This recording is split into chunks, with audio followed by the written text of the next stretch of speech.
দেখুন কুমড়ো ফুলের বড়াগুলো কতটা সুন্দর মুচমুচে হয়েছে। আওয়াজটা শুনলেই বুঝতে পারবেন এগুলো কিন্তু আগে ভেজেছি, আর যেগুলো কিন্তু পরে ভেজেছি সেগুলোও ঠান্ডা হয়ে গেছে। তো আপনাদেরকে আমি 5 থেকে 10 মিনিট বাদেও দেখাচ্ছি। আপনারা যদি এই পদ্ধতিতে একবার যে কোনো বড়া বানিয়ে রাখেন, সারাদিন রেখে দিলেও কিন্তু এমনটাই মুচমুচে থাকবে। আপনাদেরকে একটা ভেঙে দেখাই। এই যে দেখুন কতটা মুচমুচে হয়েছে। কুমড়ো ফুল এত নরম হওয়া সত্ত্বেও কতটা কুড়মুড়ে আছে এখনো অবধি আপনারা দেখতে পাচ্ছেন।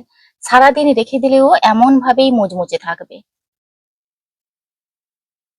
নমস্কার বন্ধুরা, আমার চ্যানেল আপনাদের সবাইকে স্বাগত। কুমড়ো ফুলের বড়া আমরা কম বেশি সবাই বানিয়ে থাকি, তবে আজকে আমার পদ্ধতিতে একবার বানিয়ে দেখবেন, সারাদিন রেখে দিলেও কিন্তু তেমনটাই মুচমুচে থাকবে আর খেতে লাগে অসম্ভব সুন্দর। চলুন কিভাবে বানাচ্ছি দেখে নেওয়া যাক। তার জন্য এখানে একদমই বাগানের টাটকা কুমড়ো ফুল নিয়েছি, আপনাদেরকে একটু দেখাই।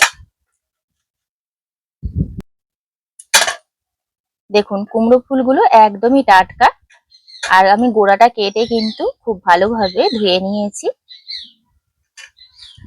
কুমড়ো ফুলের বড়াটা বানানোর জন্য এখানে 2-3 ঘন্টা আগে আতপ চাল আর মসুর ডাল একসঙ্গে ভিজিয়ে রেখেছি। খুব সুন্দরভাবে ভিজে গেছে। চাল আর ডালটা এর মধ্যে নিয়ে নিচ্ছি একটা মিক্সি জারের মধ্যে, তবে হাতে বাটলে কিন্তু আরো ভালো হয়। 1.5 ইঞ্চি মতন আদা নিয়েছি, আদা টুকরোটা দিয়ে দিলাম। 8-10টা মতন রসুনের কোয়া নিয়েছি, দিয়ে দিলাম। একটু ঝাল ঝাল হবে ওই কারণে বেশ কিছুটা আমি কাঁচা লঙ্কা নিয়েছি, আর নিয়েছি সাদা জিরে। সমস্ত কিছু একটা ফাইন পেস্ট তৈরি করে নেব।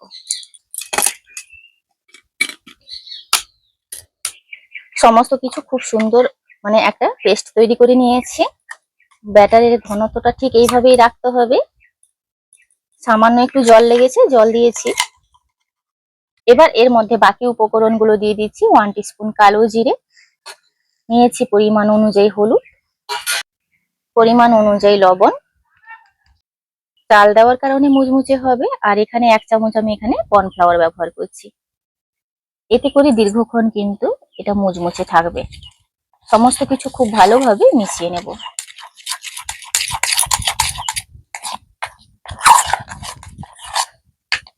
এটাকে আমি হাত দিয়ে খুব ভালোভাবে ফেটিয়ে নেব।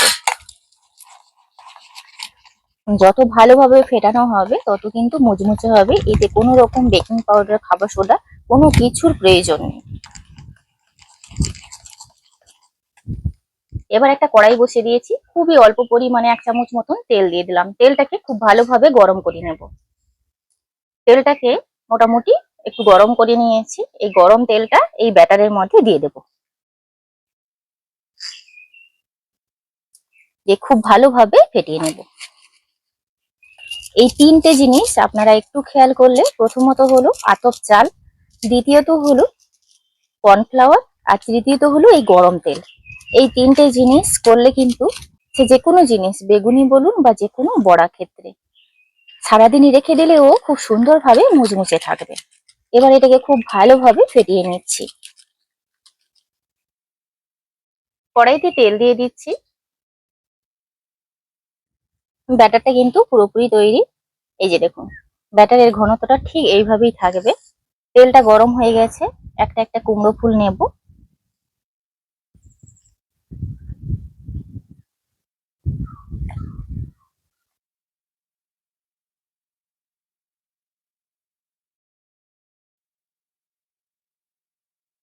অতিরিক্ত এই যে ব্যাটারটা, এটা কিন্তু পুরোপুরি ঝরিয়ে নেব।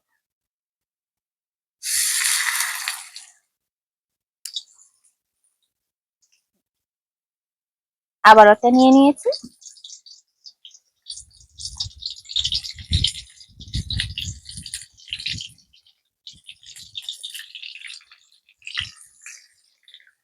দুটো দুটো করে ভাজবো।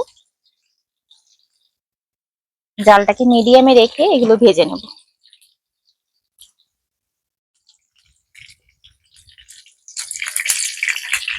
এক পিঠ ভাজা হয়ে গেছে, উল্টে দেব।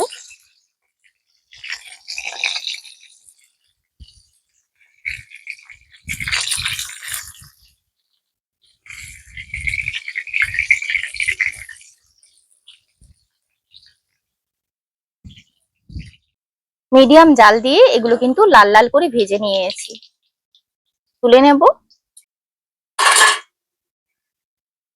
এইভাবে করে আবারও কিন্তু আমি দিয়ে দিচ্ছি।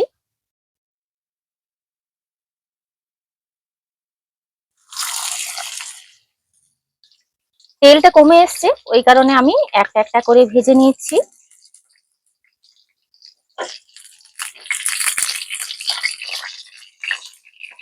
একটু সাইড করে করে আমি তিনটেই একসঙ্গে দিয়ে দিয়েছিলাম, একটা হওয়ার সঙ্গে সঙ্গে আরেকটা দিয়ে দিয়েছি। ওইভাবে তিনটে দেখুন খুব সুন্দর করে ভেজে নিয়েছি। একটু সময় নিয়ে মিডিয়াম জাল দিয়ে এগুলো ভাজতে হবে।